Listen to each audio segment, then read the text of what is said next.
Ya, selamat siang Kak Novita, selamat siang teman-teman semua. Siang. Oke, sebelumnya terima kasih banyak ya Kak Novita udah nyempetin waktunya buat ikut interview sama kita buat tahu-tahu nih seputar auditor itu kayak gimana. Nah, sebelumnya perkenalkan aku itu Ananda Claudia Putri dan juga rekan-rekan aku mungkin dimulai dari Neranggaina boleh silakan. Halo karena kita, nama aku Nuranggaina. Halo. Halo Kak Novita, nama aku Robiatul Aulia, bisa dipanggil dengan Al. Salam kenal Kak, aku Imran. Sehari-hari dipanggilnya Iim. Aku Winda Kak, halo Kak, salam kenal. Oke, kita udah perkenalan nih Kak. Mungkin dari Kak Novitanya boleh dong dikenalkan dirinya. Terus mungkin saat ini kesibukannya sehari-hari itu sebagai apa? Kayak gitu. Boleh Kak Novita silakan. Oke, kenalin nama aku Novita. Saat ini aku salah satu partner di nama salah satu nama KP-nya itu KP Kosasi Nudiaman Mulyadi Cahyo Danakan. Mungkin kalian sempat mention di sosial media beberapa akhir-akhir ini yang lagi viral gitu. Terus kesibukan sehari-hari sih profesinya sebagai auditor saja. Dan saat ini kita lagi coba untuk nyelesain proyek-proyek TBK kita yang harus rilis itu di akhir bulan ini gitu. Itu sih. Oke, Kak Novita kira-kira udah berapa lama sih Kak jadi seorang auditor dan untuk saat ini nih posisinya tuh sebagai apa gitu di KP-nya? Aku jadi auditor itu dari tahun 2009. Pas pertama kali lulus langsung jadi auditor. Dan saat ini posisi aku itu adalah sebagai partner di KAP Kosasih Nudiaman Mulyadi Cahyo Danakan. Partner itu sifatnya yang memberikan opini atas laporan keuangan yang biasanya diaudit. Gitu. Nah, ini Kalau misalkan soal profesi nih Kak, kenapa sih Kakak tuh tertarik banget gitu loh jadi seorang auditor? pas pertama tertarik itu sebenarnya ikut-ikut temen sih. Setelah ikut-ikut temen, terus habis itu lama-lama kok jadinya mungkin terlalu lama menjadi auditor, udah nggak bisa pindah lagi gitu aja sih. Terus enaknya itu karena kita punya lebih dari apa ya, kalau misalnya kerja di perusahaan itu kan kerjanya itu aja. Job desk-nya itu aja. Kalau sebagai auditor kamu punya pengalaman yang banyak. Misalnya kamu ngauditnya di perusahaan tambang, di perusahaan manufaktur, atau di perusahaan yang bergerak dalam bidang jasa. Itu kan masing-masing perusahaan itu punya keunikan masing-masing. Jadi kamu pengetahuannya nggak ada di satu bidang aja. Gitu. Kak, nanya dong, gimana sih strategi Kakak itu untuk menjalankan profesi ini sampai saat ini? Strateginya ya, strateginya gimana ya? Sebenarnya yang intinya sih kalau jadi auditor tuh harus update. Yang pertama adalah peraturan PSAK yang terbaru. Terus habis itu yang kedua adalah harus update mengenai pajak. Karena pada saat kita mengaudit di suatu perusahaan, kita harus tahu nih kira-kira dalam laporan keuangannya itu penyajiannya harus seperti apa, harus sesuai dengan standar keuangan. Terus habis itu kalau pajak itu kadang klien kita tuh suka nanya-nanya, oh sebaiknya gimana dalam melaporkan pajaknya itu gitu. Strateginya sih lebih update aja sih ke peraturan-peraturan baru gitu. Kayak yang terakhir ini kan ada peraturan baru yang mengenai imbalan kerja. Nah, itu kita harus update duluan karena dari klien-klien kita tuh pasti nanya gimana sih efeknya ke laporan laporan keuangan mereka gitu. Kalau sebagai auditor kita harus mampu jelasin ke mereka. Kalau enggak kita nggak seperti oh kok auditornya nggak tahu gitu. Padahal itu kan peraturan tak update. Oh. Terus aku mau nanya lagi, Kak, industri apa yang pernah Kakak audit? Industri ya, tambang pernah. Terus habis itu eh, tambang, manufaktur pernah, jasa juga pernah. Terus habis itu yang ini apa namanya kayak model fintech gitu juga pernah. Gitu. Sekarang yang lagi jalan sih kita lagi ngerjain yang kalau pernah tahu tuh grupnya, ada satu grup dia bergeraknya di bidang IT gitu, salah satu TBK juga. Ya, berarti udah banyak ya Kak pengalamannya Kak. Ya lumayan lah. Terus kalau misalnya balik ke diri kakak sendiri lagi, kalau boleh tahu kakak sebelumnya itu menempuh pendidikannya kuliah kayak kita akuntansi atau gimana?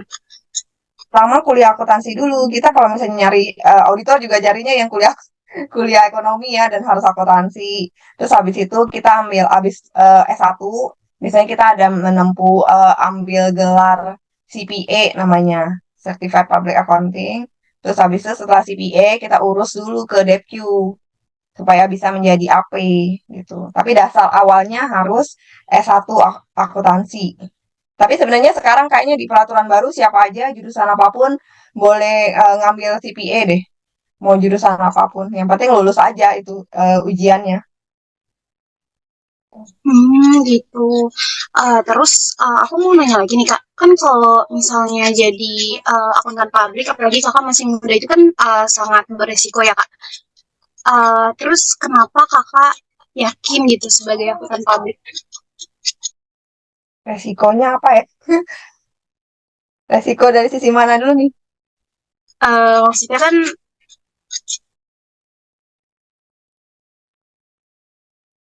kayak risiko kayak misalnya kita kan ngasih kakak kan kerjanya berarti memberikan opini audit kan. Nah, itu kan sangat berisiko ya kak, kayak kalau Oh, misalnya nggak sesuai sama klien atau gimana. oh, sebenarnya kita kan opini itu nih. Satu lagi, kalau kita memberikan opini atas laporan keuangan, biasanya kalau auditor itu ada batas yang namanya materialitas.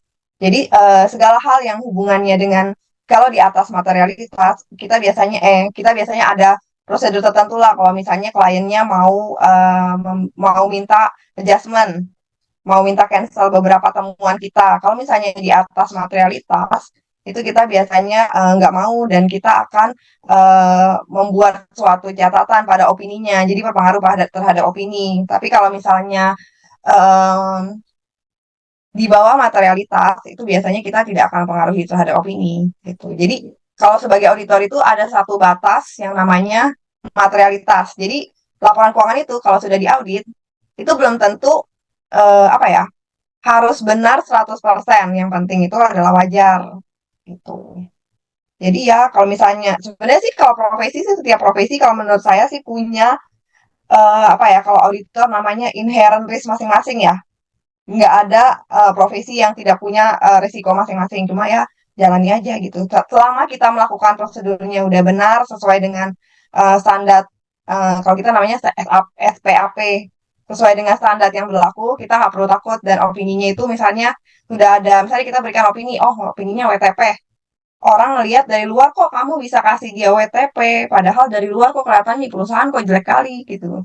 Tapi sebenarnya kalau misalnya kita punya prosedur yang lengkap, supporting dokumen yang lengkap, yang bisa mendukung kita memberikan opini atas laporan keuangan tersebut, itu bukan eh, tidak ada hal yang perlu ditakutkan gitu.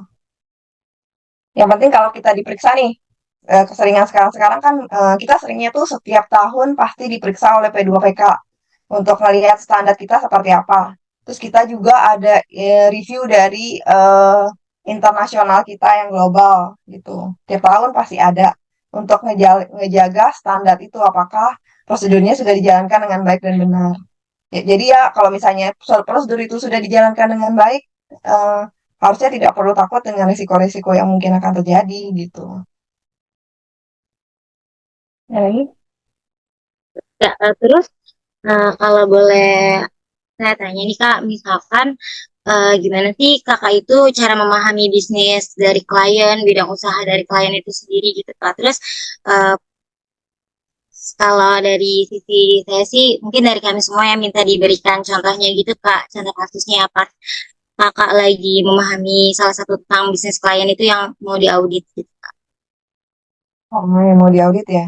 Yang pertama biasanya tuh cara mencari klien dulu nih. Yang pertama nih, biasanya klien-klien kita itu asalnya itu dari kebanyakan tuh referral, referral dari temennya.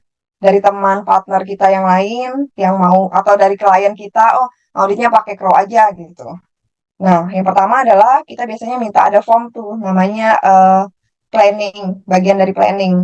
Biasanya kita minta dulu mereka kira-kira ini bisnisnya apa, peraturan yang mendasari bisnisnya itu apa. Kita pelajari dulu dan terus kita minta laporan keuangan interim mereka buat ngeliat, oh kira-kira ini laporan keuangannya seperti apa sih? Auditor terdahulunya siapa sih? Nah, opini dari auditor terdahulunya itu apa? Biasanya kita setting meeting awal tuh untuk pendalaman mengenai bisnisnya apa, resikonya apa. Dan biasanya untuk direksi-direksi itu, dia udah info ke kita dulu dari awal. Oh, di perusahaan kita itu, di perusahaan itu kira-kira klien itu kira-kira yang menjadi concern dia itu di bagian mana gitu.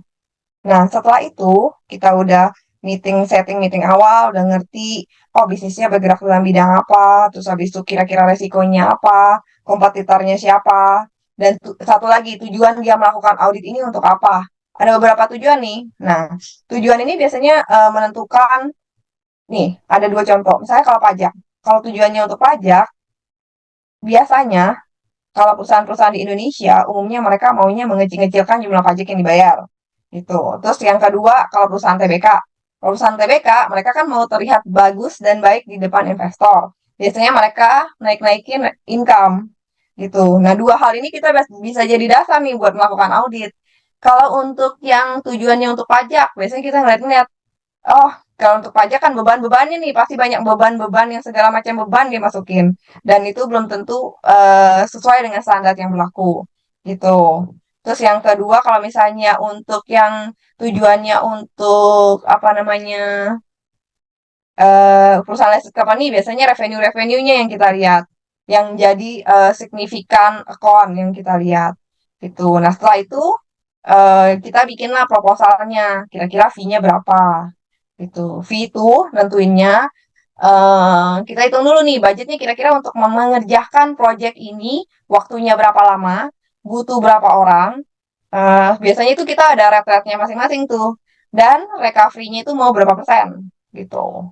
Nah, setelah itu, setelah proposal ditandatangani oleh kedua belah pihak, kirimlah timetable ke customer nih, ke klien kita nih. Kira-kira akan selesai kapan auditnya. Terus habis itu ya udah proses audit berjalan. Prosedurnya itu biasanya ada dua nih. Mungkin di kampus sempat diajari nih. Yang pertama tuh prosedur kualitatif sama kuantitatif. Kalau kualitatif itu biasanya kita melakukan kayak walkthrough. Walkthrough-nya itu biasanya yang signifikan area aja. Contoh misalnya revenue atau expenditure gitu. Yang signifikan core bisnisnya mereka gitu. Nah, terus habis itu setelah kita lihat walkthrough-nya baik atau enggak, dari IT audit kita akan masuk nih. Karena kan mayoritas perusahaan di Indonesia kan mereka pasti pakai SAP lah, pakai Oracle lah, yang data-datanya itu langsung begitu dia masuk langsung jadi nih. Nah itu kan kita nggak bisa sebagai kalau kita orang awam accounting kan nggak ngerti ya dia prosesnya gimana. Yang masuk A, yang jadinya itu B, udah bener apa belum gitu. Biasanya kita ada IT audit yang masuk tuh. Nah IT audit dia akan menghasilkan produk tuh yang namanya ITGC, di mana apa namanya sistem apa namanya internal kontrol mereka itu seperti apa. Nah, dari situ kita gabungkan dengan walkthrough yang telah kita lakukan tuh. Setelah itu kalau efektif, kita langsung melakukan test of control gitu. Test of controlnya kalau efektif, ini akan mengurangi prosedur substantif. Nah, prosedur substantif itu seperti apa? Contoh, misalnya untuk revenue kan misalnya kita lakukan cut off revenue, terus habis itu ada vouching atas revenue. Nah, itu jumlah sampel yang diambil itu akan dipengaruhi oleh efektif atau tidak test of control yang kita lakukan gitu. Nah, setelah itu, setelah substantif, udah jadi nih semua prosedurnya. Jadi setiap prosedur yang untuk angka-angka yang material kita apa namanya udah lakukan prosedurnya. Oh ya, lupa. Pertama tentukan dulu nih materialitasnya berapa. Kalau enggak, semua akun ntar bisa kita lihat. Jadi materialitasnya berapa, semua akun-akun yang material kita buka prosedurnya. Setelah itu eh, proses kunci angka dengan klien. Setelah angkanya kunci, pajaknya udah dihitung, semua cash flow udah dihitung, dan yang hitung itu harus kliennya ya, jangan kita yang hitung. Sebagai auditor kita tugasnya mereview, bukan membuat. Nah ini ya kadang suka salah kaprah. Nah terus habis itu reportnya nih, kliennya harus bikin itu reportnya dan kita review.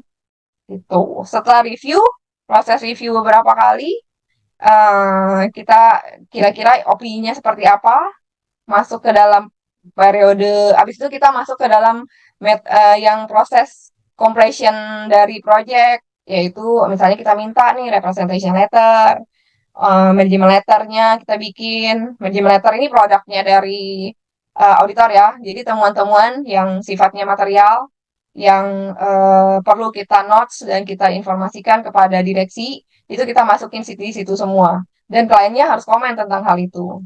Tuh. Nah, habis itu ya udah keluarlah audit opininya itu seperti apa. Gitu. Terus jangan lupa tuh jangan minta minta representation letter. Representation letter itu jadi gini.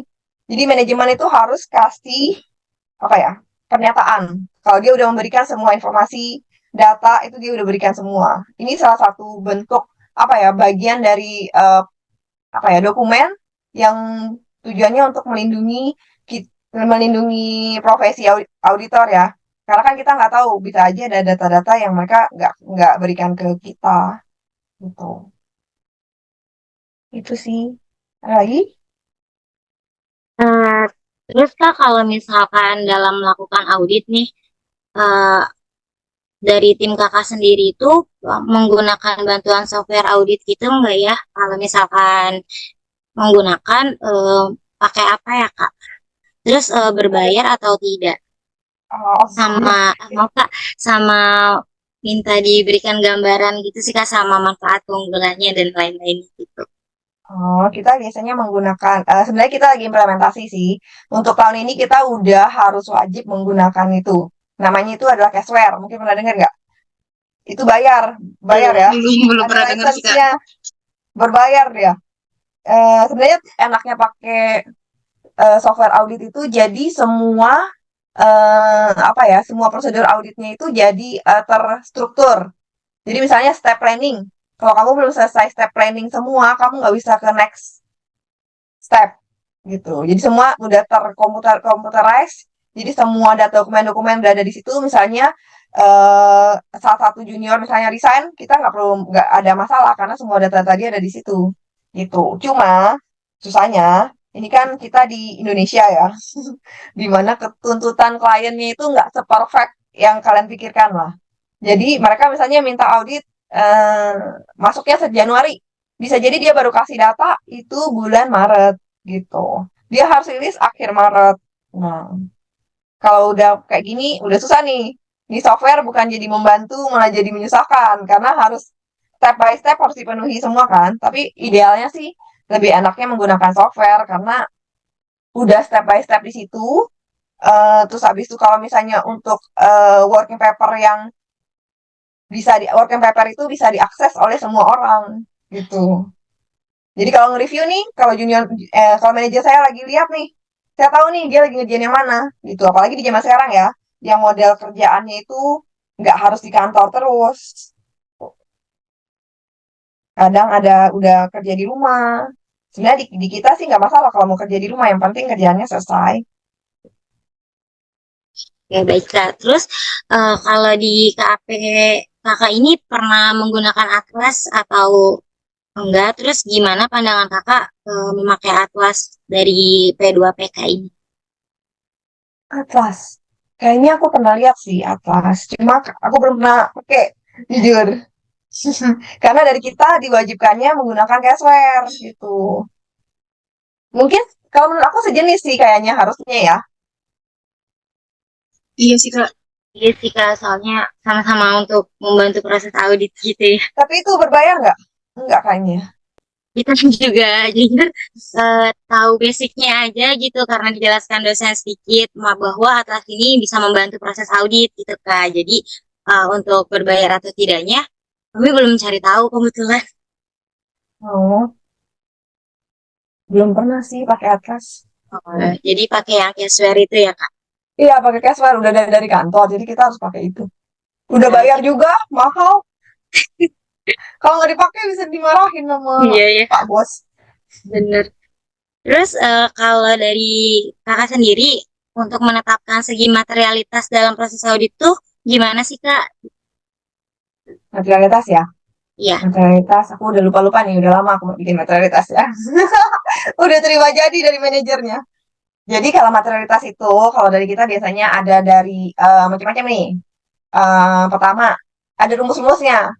PM, PM itu primary materiality, OM, OM itu kayaknya di bawahnya PM nih. Biasanya OM ini kita batas adjustment-nya. Kalau misalnya ada kita temuan di atas OM, kita kumpulin nih temuan-temuan harus batasnya si OM baru boleh itu tidak di-adjust gitu. Biasanya nentuinnya itu berapa persen dari revenue, atau kalau revenue kalau misalnya dia perusahaan yang tidak listed company ya. Kalau yang listed company kita butuh materialitas yang lebih kecil supaya bisa mewakili populasi karena kan resiko kalau listed company lebih gede ya. Em, Biasanya kita nentuinnya itu dari net income before tax gitu. Tapi tergantung bisnis. Misalnya kalau bisnisnya itu sejenis, contoh dia jualan pulsa retail kecil-kecil banget. Kalau kita nentuin dari net income itu bisa kekecilan materiality-nya.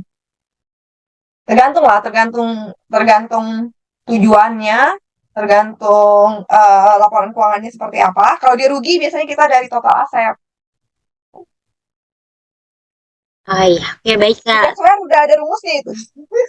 Oh, berarti kayaknya Cashware ini lebih lebih apa ya? Lebih canggih kali ya kak. Dia banyak tools-toolsnya juga ya. Sebenarnya sama aja sih. Intinya semakin banyak toolsnya semakin pusing gitu. Banyak yang harus di approve, approve, approve, approve. Kalau enggak nggak bisa Iya lanjut ke sih. next step. Ah, iya. Kita implementasi Caseware aja udah berapa tahun ya? Sekarang tahun berapa ya? 2023. Dari 2017 atau 16 sudah mulai implementasi. Itu tuh sampai sekarang belum semua klien masuk ke sana. Baru klien-klien yang signifikan risk sama yang moderate risk. Yang kecil-kecil belum pakai itu karena kan ya logikanya misalnya fee-nya 50 juta pakai Caseware kan butuh waktu lebih ya. Kayaknya nggak nutup gitu idealnya. Maksudnya kalau secara bisnis melihatnya ya kan. Tapi kalau secara pendidikan kayaknya kamu harus bilang Caseware nggak ngelihat dari fee gitu. Kalau kita Oh, secara bisnis sih ngelihatnya dari fee. Oh, Kak, tapi kalau boleh tahu, kalau di KPKK itu biasanya fee-nya itu sekitar berapa kalau misalnya kayak moderate atau yang high risk gitu? Moderat sama high risk ya. Rata-rata. Harusnya kita biasanya satu renceng sih. Satu renceng ini misalnya satu grup. Satu grup besar gitu. Hmm, 100 sampai 100 sampai yang paling gede tuh 100 sampai 500 fee-nya ke PT gitu. Kalau makin gede resiko harus makin gede fee-nya karena banyak tuntutan dari luar kayak yang diberitakan itu kan kita lagi ini partner kita salah satu ada yang lagi di suspend. ya kak. Boleh lanjut ke pertanyaan selanjutnya ya kak ya? Ya, Kalau dari prosedur audit lanjutan kayak pengujian pengendalian, terus pengujian substansi atas transaksi gitu kak, sama prosedur analitis, sama prosedur analitis apa? Substansi analytical review. prediksi saldo itu, ya. Ya, boleh dikasih gambaran nggak kak penerapannya itu kalau di audit gimana gitu? Gimana gimana gimana?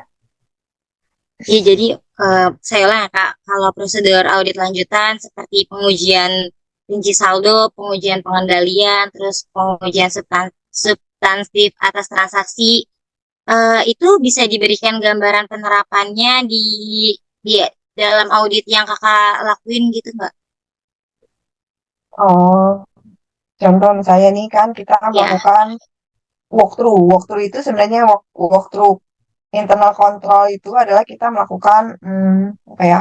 Misalnya gini caranya. Kita minta ke kliennya SOP mereka, standar operasional prosedur. Nah, dari standar operasional prosedur itu kita tentukan kira-kira key controlnya di mana. Key control itu maksudnya kan biasanya ada titik-titik pengendalian dari si perusahaan untuk mencegah terjadinya apa namanya, informasi-informasi yang tidak jelas atas data yang diberikan. Nah, dari situ kita telusuri nih ke dokumennya. Dokumen revenue, misalnya dia kasih nih pada saat melakukan revenue apa sih yang dilakukan? Pertama, misalnya harus ada apa namanya, ada perjanjian dulu antara kedua belah pihak. Habis itu baru barang dikirimkan. Ketika barang dikirimkan, pengakuan revenue-nya kapan? Nah, yang mengirimkan barang siapa? Gitu-gitu kan. Nah, itu kita lihat dulu kontrolnya seperti apa. Nah, habis itu kalau misalnya sudah sesuai dengan kontrol, sudah berjalan sesuai dengan SOP, baru kita jalani test of control. Biasanya untuk waktu itu kita biasanya ngambil 2 dokumen aja sebagai contoh. 2 transaksi sebagai contoh dari awal sampai akhir. Gitu. Mulai dari proses purchase invoice-nya seperti apa, purchase invoice, sales invoice-nya seperti apa, pada saat ditagih seperti apa, setelah ditagih misalnya pada saat pencatatannya seperti apa, itu dari awal sampai akhir kita telusuri itu. Nah, kalau misalnya efektif nih, kontrol-kontrolnya sudah tepat, sudah ada pemisahan tugas, misalnya yang nagih sama yang catat beda, berarti kan udah ada pemisahan tugas nih. Nah, kita bisa lanjut ke test of control. Test of control ini biasanya kita ngambil dokumennya yang banyak, cuma 2 buat ngetes apa namanya, buat ngetes kontrol dalam perusahaan tersebut. Nah, setelah itu, kalau misalnya ada satu saja yang kontrolnya PES, itu kita biasanya tambah sampel. Nah, setelah itu akan keluar tuh, ternyata kontrol ini berjalan dengan baik atau tidak, efektif atau tidak. Kalau misalnya dia ternyata efektif, kita lanjut ke substantif test. Dan ini efeknya itu ke sampel yang diambil. Gitu. Misalnya revenue. Revenue itu detail dari revenue apa aja sih? Nah, biasanya revenue yang kita lakukan itu adalah satu, coaching atas invoice-invoice-nya, udah bener apa belum?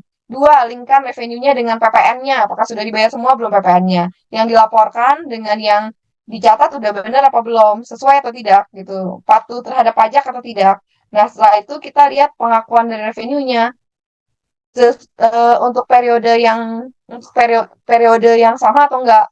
Nah, untuk analytical, biasanya kita bandingkan nih revenue tahun ini dengan revenue tahun lalu, naik atau turun. Terus habis itu kita lihat GP-nya gimana. GP-nya itu gross profit ya, gross profit ratio. Biasanya kalau untuk jual barang dengan jenis yang sama, dari tahun ke tahun pasti GP-nya sama, nggak mungkin lebih kecil atau lebih tinggi. Bisa aja lebih kecil atau lebih tinggi. Nah, ini kita tanya kenapa. Oh, ternyata ada inventory yang dibebankan. Ya, otomatis ya memang GP-nya jadi lebih lebih kalau GP inventory berarti COGS-nya naik, berarti GP-nya jadi lebih kecil. Itu ada sesuatu lah yang menyebabkan hal itu terjadi kalau sampai dari analytical kita ngeceknya kayak gitu. Udah itu salah satu contoh untuk prosedur yang revenue. Biasanya kalau revenue itu yang paling ini sih yang paling harus apa ya, harus komprehensif ngelihatnya karena core bisnis perusahaan itu ada di situ. Oke, terima kasih Kak. Oh ya Kak, ini kita lanjut ke step selanjutnya ya Kak. Kalau misalnya Kakak biasanya itu melakukan sampling audit itu seperti apa penerapannya? Apakah menggunakan statistik atau non statistik atau keduanya pernah? Aduh, kalau sampling mau udah lupa ya udah loh. Yang saya ingat aku ya, kita biasanya pakai statistik. Ada namanya, ada 2 macam. Tahu aku ya. Kita bisa ambilnya random. Kalau misalnya sampelnya di atas 100 deh kayaknya. Di atas 100 bisa pakai random. Randomnya ini bisa pakai yang paling besar. Gitu. Tapi harus ditulis di kertas kerjanya nih.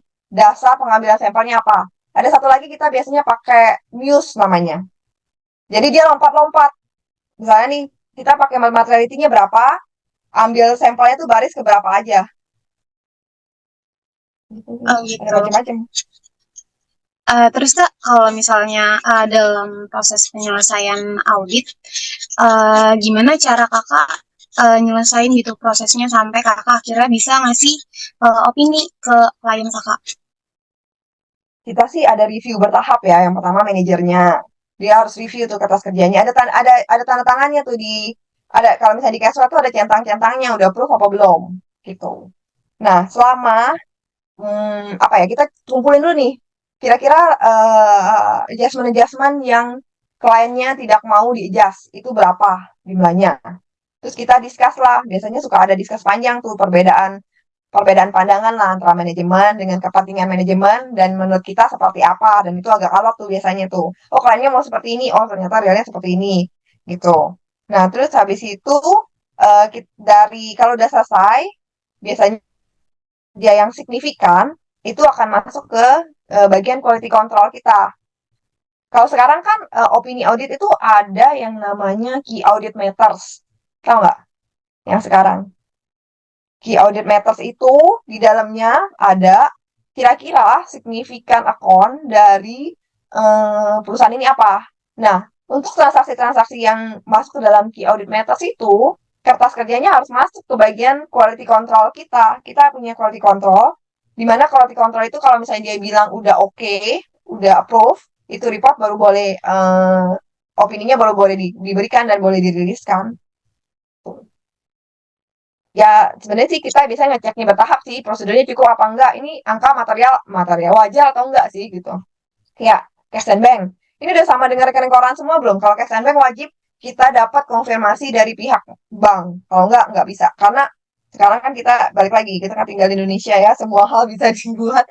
Jadi kalau rekening koran aja itu nggak cukup, harus dari pihak ketiga. Kak, aku mau nanya lagi Kak. Tapi Kakak kalau selama jadi KP, jadi partner pernah nggak sih ngasih opini kayak tidak memberikan pendapat atau tidak wajar? Ini baru mau.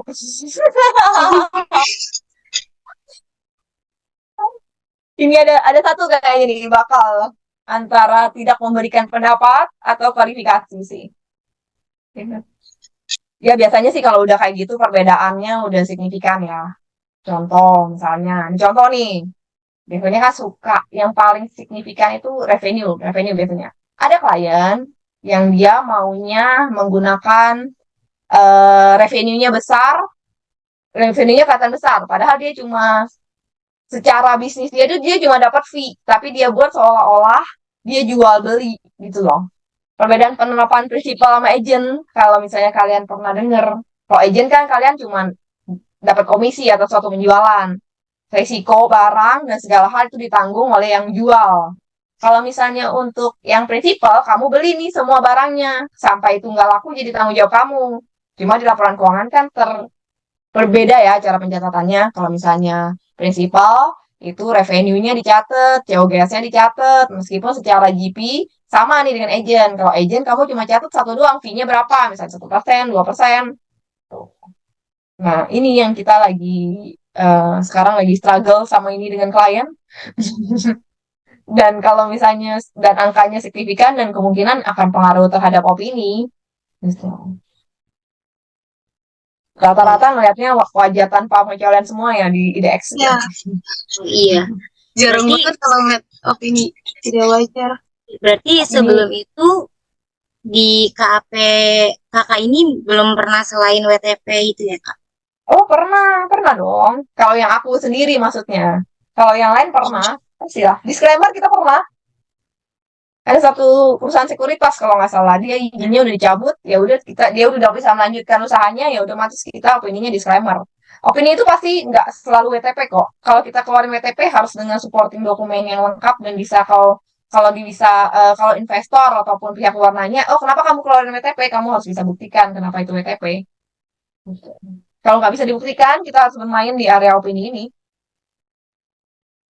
Jadi kak, Kak, aku mau tanya dong, Kak. Kakak selama audit udah pernah menemukan fraud gitu nggak, Kak? Terus contohnya seperti apa, dampak terhadap opini yang diberikan, bagaimana, Kak? Fraud ya, sebenarnya beda penugasan sih. Kalau misalnya fraud itu ada satu lagi namanya audit yang khusus fraud. Itu kayaknya ada izinnya sendiri deh. Kalau kita biasanya kan general audit gitu.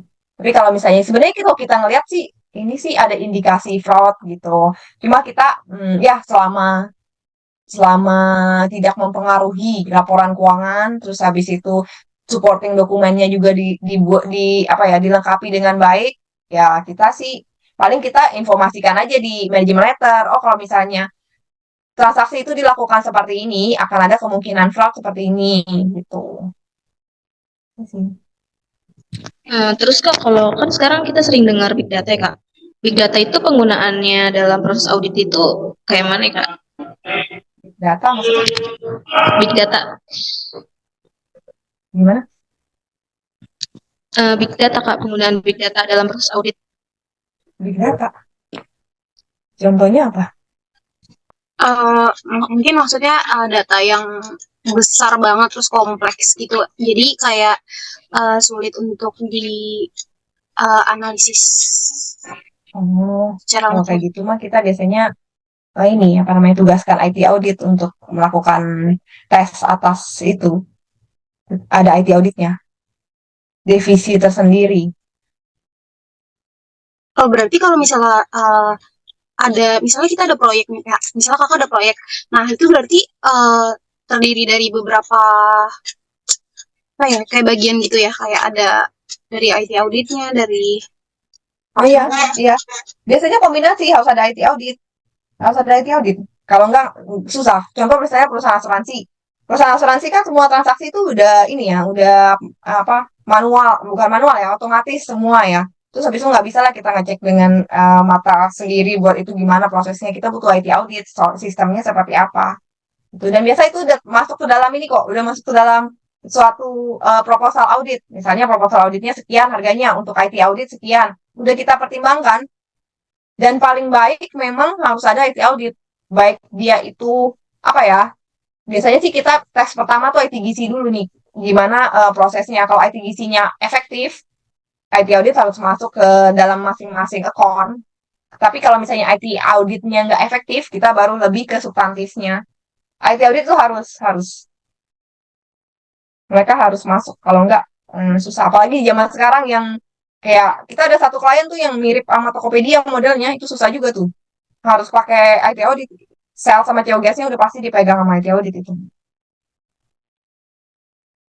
oh iya kak baik kak. Oke, karena kita tadi kan kita udah banyak banget ngebahas soal prosedur audit, terus juga tadi kita udah ngebahas gimana cara penyelesaiannya dan banyak lainnya juga mengenai auditor ya. Nah, ada nggak sih Kak kira-kira suka dukanya jadi seorang auditor gitu? Kalau dari Kanovita sendiri? Suka dukanya ya. Sukanya itu enaknya kita bisa eh, bisa apa ya? Bisa melihat perusahaan-perusahaan orang itu seperti apa, dia bisnisnya seperti apa gitu. Jadi banyak inilah nggak satu. Oh kita ngerjain di pajak pajak aja terus. Kalau ini kan nggak kita lihat dia bisnisnya. Oh dia bisnis jualan ayam. Dia bisnis jualan ayam seperti apa sih gitu kan? Jadinya punya apa ya gambaran tentang punya gambaran yang banyak lah tentang bisnis orang. Saya dia jualan biji baja. Ini dia biji baja ngambilnya dari mana? Kan kita jadinya tahu ya. Dia pasti kasih informasi ke kita ngambil dari mana, customernya siapa. Atau dia jual spare part buat Yamaha. Oh ternyata spare part Yamaha itu ada yang kecil-kecilnya lagi. Nah, itu menambah wawasan sih enaknya. Secara sukanya ya, secara dukanya ya gitu. Auditor tidak pernah pulang pagi, pulang cepat. Apalagi sekarang nih. Tadi aja saya baru pulang jam 3. Itu berarti kayak udah jadi keseharian gitu ya kak pulang. Iya. Enggak sih sebenarnya. Kita kalau masa sibuk aja, masa sibuk sampai Terus Maret kalau lah. terus kalau udah kayak gitu, cara bagi waktunya gimana Kak? Misalkan sama keluarga atau sama orang-orang rumah gitu. Di waktu ya udah tuh kayaknya kayaknya dari dulu sukanya kerja-kerja doang. Sabtu Minggu yang pasti nggak kerja harusnya. Cuma hari ini aja yang harus kerja. Ya tergantung lah. Kita harus bikin prioritas sih kalau menurut aku. Tapi Kanovita ya makin ada pengalaman yang ini gak sih yang nggak terlupakan saat menjadi seorang auditor? apa tuh? Pengalaman yang paling nggak bisa dilupakan gitu. Selama jadi seorang auditor. Oh, ada, udah pasti ada. Apa tuh Ada. Kak? Jadi tim saya tuh Salah ada satunya. kan ada Oh, manajer, ada junior, ada manajer, senior, junior, ya kan? Yang paling suka aneh junior ini nih, yang baru kita rekrut biasanya. Ada lah junior, dia mungkin nggak kuat lembur, nggak kuat kerja. Dia tinggalin laptopnya di kantor gitu kan. Tahu-tahu dia udah pergi. Untung masih ditinggal tuh laptop ya. Cuma ya nggak apa-apa sih, namanya juga ya begitulah. Terus dia nggak masuk lagi besoknya Kak. Enggak masuk lagi dia. Oh, Baru habis gajian nggak masuk lagi dia. iya, tepat banget. Kayaknya dia, Iya, tapi ya kayaknya nunggu gajian dulu. direncanakan. Soalnya Iya, udah laptopnya rencanakan. ditinggal. Iya, biasanya kan kalau jadi auditor dikasih laptop gitu-gitu kan. Dia tinggal laptopnya. Untung masih itikat baik ya, dia tinggal laptopnya. Kalau dibawa pulang kan susah. Cuma kan masalahnya kan kita kerja tim ya. Nah, itu butuhnya caseware tadi. Jadi kalau misalnya pakai caseware kan kita tahu dia kerjanya sampai mana. Kita bisa akses. Kalau misalnya pakai Excel, kita pusing kalau dia resign, kita harus cari-cari di laptop dia tuh. Yang mana sih yang dia kerjain kan bingung. Dia nyimpannya di mana? Iya, kalau dia simpan di situ, atau dia nggak simpan, kita nggak tahu ya. Ada yang Oke. berminat melamar nanti ya. Dan kalau mau melamar di tempat aku, kita mungkin kita setelah masalah kita kan ada masalah sedikit nih. Mungkin kalian udah sempat tahu lah yang viral itu. Nanti Iya, kalau misalnya kita udah dengan wajah baru, kita akan kalau ada yang melamar boleh. insya Allah Kak. Mau dipikir Kalau dulu. baru lulus jadi auditor dulu lah. Kayaknya agak berat ya, Kak. Biasanya kalau jadi junior tim gitu, job desk-nya itu ngapain aja ya Kak? Job desk-nya coaching, lihat rekening koran. Enggak kok, enggak susah job desk-nya. Kamu banyak kok temennya. Satu tim tuh anak junior tuh ada 4 gitu. Ada 4, seniornya 1. Ya kamu bagi-bagi kerjaan sama itu. Ngerekap akte, gitu-gitu. Ngerekap akte, ngeliatin rekening koran, bikin konfirmasi. Masih mudah kerjanya. Tapi kamu kalau senior kamu belum pulang, kamu nggak boleh pulang. Tapi Nah, tapi kalau misalnya jadi partner itu berarti sesusah yang ada di buku nggak sih, Kak? Karena kan pelajaran audit kan kayaknya kita merasa itu berat banget gitu kan. Susah banget, Kak. Terus realitanya tuh sesusah itu atau gimana? nggak susah. Ya gimana ya? Hmm. Nggak susah sih. Yang penting ya jalanin aja gitu. Kalau jadi junior pertama harus terlihat ya, jangan jangan apa harus sembunyi di temannya yang lain. Kamu harus lebih terlihat dibanding yang lain. Dulu aku junior kan. Dulu aku nggak punya senior sih, langsung ke manajer. Dulu juga ini apa namanya nggak bisa tuh bikin ini juga nggak balance, bikin kita dulu pakai Excel sih, pakai paper. Nggak balance, mau dilempar pakai laptop. Cuma kan dalam hati berpikir, iya awas kalau misalnya aku resign nanti bosnya ini loh, bosnya rugi loh. Tuh. Nyangkut sampai sekarang. Gitu. Berarti secara berarti tuh kalau dari teori yang kita pelajarin di di perkuliahan itu sebenarnya lebih banyak terpakainya ilmunya atau cuma beberapanya aja sih Kak? Karena kan dari yang kita semua tahu katanya gitu kalau misalkan di dunia kerja ini kan cuma sebagian ilmu aja yang bisa kita terapkan gitu. Tapi kalau di audit itu beda sendiri atau gimana Kak? Tapi kayaknya dari penjelasan Kakak itu eh, 100% hampir sama sih dari yang Iya, dijelaskan. nyerempet Sama. semua. Tinggal nambah satu harus ini. Biasanya kan pintar. Biasanya cuma sekarang tuh pintar. Tapi attitude-nya nggak ada gitu. Jadi harus nambah attitude-nya. Oh, pinter dan plus harus sikapnya itu loh ini yang mendukung, bukan cuma pinter aja. Sebenarnya sama pinter sama mau belajar. Pinter nggak usah pinter sih. Yang penting mau belajar aja kan. Kalau auditor tuh kan harus update terus gitu. Sama yang aku aja sekarang masih belajar loh. Jadi kalau misalnya ada apa namanya undang-undang baru, efeknya apa? Belajar. Terus ikut PPL di IAPI, wajib malah harus ikut. Terus habis itu kalau misalnya oh ada metode sampel baru, kita harus tahu nih, sebagai partner juga harus tahu, nanti ditipu sama manajernya. Gitu, harus belajar terus, jangan, oh udahlah, aku kayak gini aja, nggak bisa. Bisa. Nanti ketinggalan namanya kayak gitu. Berarti benar-benar sama ya Kak gitu dari segala prosedur dan lain-lainnya gitu diterapkan Iya, benar-benar. sama Universitas Sarsi itu di mana ya? Di Cempaka Putih, Kak. Oh, oke. Jarang main ke daerah sana. Kliennya ada di Cikarang. Jauh. Jauh. Satu lagi anaknya jadi auditor bisa jalan-jalan loh, apalagi junior nih. Kamu misalnya ngaudit hotel di Flores, itu kan enak ya. Kalau masih muda kan sukanya jalan-jalan. di Flores, ke Kalimantan, ke hutan, ke gunung. Enak. Meskipun Berarti kerja ya. berarti kakak pernah kayak stock up name di gudang gitu juga pernah ya kak? Kamu pernah dong, itu wajib soal nama kalau belum nggak pernah soal nama bukan auditor. Itu kerjaan kerjaan junior auditor tuh, toh. Enak loh. Ini kalau Pernah ke dengar pengalamannya seru Kalimantan. ya kak. Seru ke Kalimantan. Gitu. Jalannya naik turun gunung, terus habis itu ke tambangnya dia. Tambang apa ya? Dulu aku perginya ke tambang tambang nikel, lobang-lobang gitu di Kalimantan. Tambang batu bara juga pernah di Palembang, Muara Enim. Seru juga. Kalau Muara Enim dia tambangnya di atas permukaan tanah. Jadi tanah kayak dikeruk dikit-dikit gitu. Kalau itu di goa, kayak lobang-lobang deh bentuknya. Enak lah, seru-seru. Tapi nggak lupa pusing juga kak. Pusingnya ya pas mau rilis report ya, namanya kerjaan ya udahlah jangan dipusingin berlebihan. Kalau udah tidur lah tidur. Diomelin ya udahlah keluar kuping kiri masuk kuping kanan.